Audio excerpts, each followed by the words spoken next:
What's going on, guys? My name is Rajeev Kugan. Thank you for checking in. It's a long weekend, so I'm going to cut you guys some slack and get to the point. Pixel 3 XL, I was able to have a glimpse at it. I was not allowed to touch it, so just to, make sure I clear that off, just to make sure if you guys ever find out who showed me this device, I did not touch it. I did not play with it, but I can confirm that the rumors are true. There is a notch, and it pretty much looks like the iPhone X. But I love it. I love it. I actually want to have this phone. And I can confirm a few leaks, and I can give you guys a little bit of insider info on what the experience was. So stay tuned.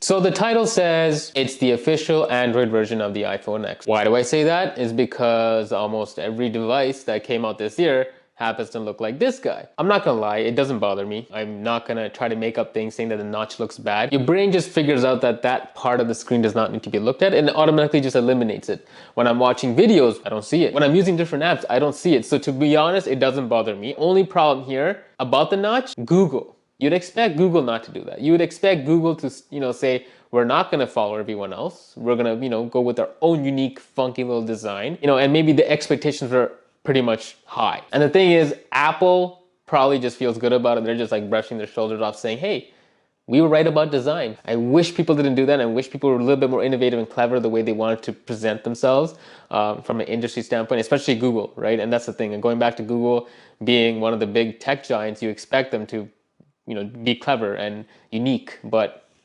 whatever. Just trust me, it looks beautiful. Just forget the fact that there's a notch there. Okay, so moving on. So why else do I feel like the Pixel 3 XL is pretty much the carbon copy of iPhone X for the Android market?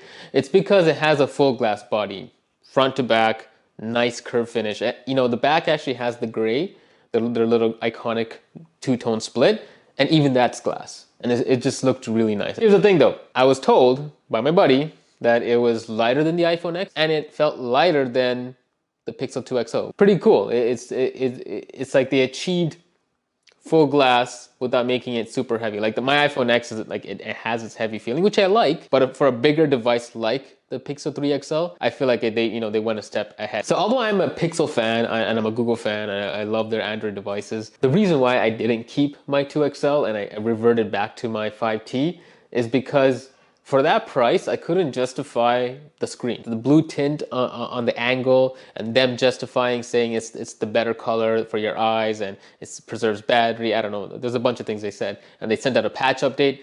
That was a big issue for me. But LG was using the same screen on their device and they're able to not have this issue. So anyways, we know that fiasco.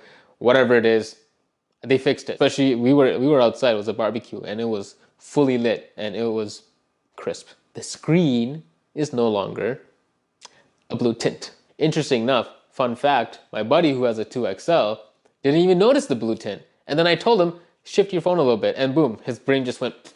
Now he's actually gonna buy the Pixel 3 XL because I ruined it for him. So sorry, buddy, if you're watching this, my bad. Unfortunately, there is no dual lens. That was one thing I was actually looking forward to for 2018. From a Google phone. I was hoping they would change that and say, Pixel 3 XL will come with a super telephoto lens or something cool. They didn't do that. They pretty much have it as one lens, just like the leak shows, and there is no dual lens. I'm guessing they're just gonna have more improved software processing for their images.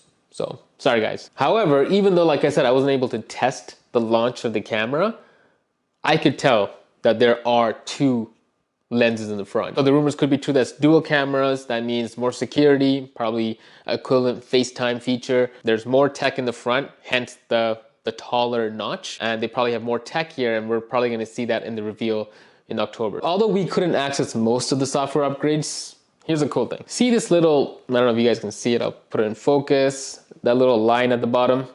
So that's kind of like the swipe gesture home button. It's instead of a long horizontal line, it's pretty much like a dash. If you tap it, it pretty much is your home button that goes back to home. However, if you swipe it, you get this app just like the iPhone X. And if you double swipe it, you pretty much get a fresh menu experience.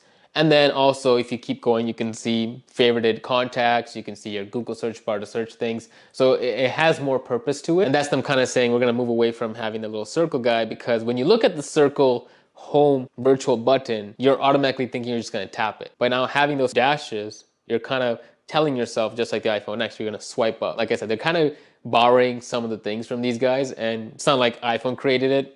iPhone borrowed it from QNX, the BlackBerry 10. So again, it's okay to borrow as long as you guys do it better, or you can do it unique and you make the experience better for the end consumer. We're good. We're not gonna label it copycat, even though I just did. So in terms of the internal specs, like I said, it was kind of blanked out. We really couldn't get into it. Everyone's been saying it's 4 gigs and they're kind of upset that it's 4 gigs, but it was fast for the time we had to play with it. So you can't go wrong with that. The other thing is Pixel 2 XL did not come with headphones. I don't remember it having headsets, but this one comes with it, and apparently it's really good. The actual Pixel might come with a Pixel stand, and not come with it. It'll be an accessory to buy, obviously.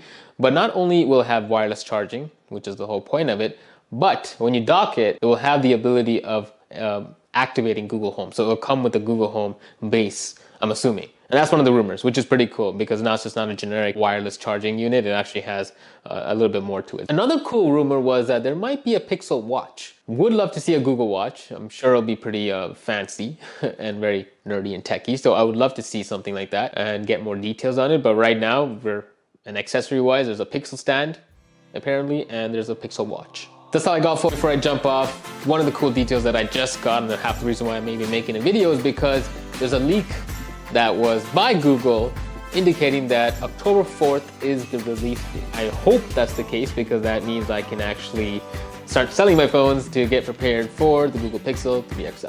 Thanks for watching. I hope you guys liked it. As usual, please like and subscribe. Leave a little comment. If you have a friend that pretty much has early access to phones and can confirm further on this device, go ahead and drop it in the actual comment section below. And I will see you guys next time. Oh, and before I go, I'm gonna start dropping a fun fact at the end of each video. Kind of gets us a little closer. You know, there are a few people here that just, recently subscribed, and just to get a little bit more personal with each other, I'm gonna drop a fun fact about me. Today's fun fact is that I love creating music. My name is DJ Icicle in the other world. If you are, Tamil or listen to Tamil music, feel free to check it out. Here's my SoundCloud link right here. Hope you guys enjoy it, and that is my interesting fact of the day. See you guys later.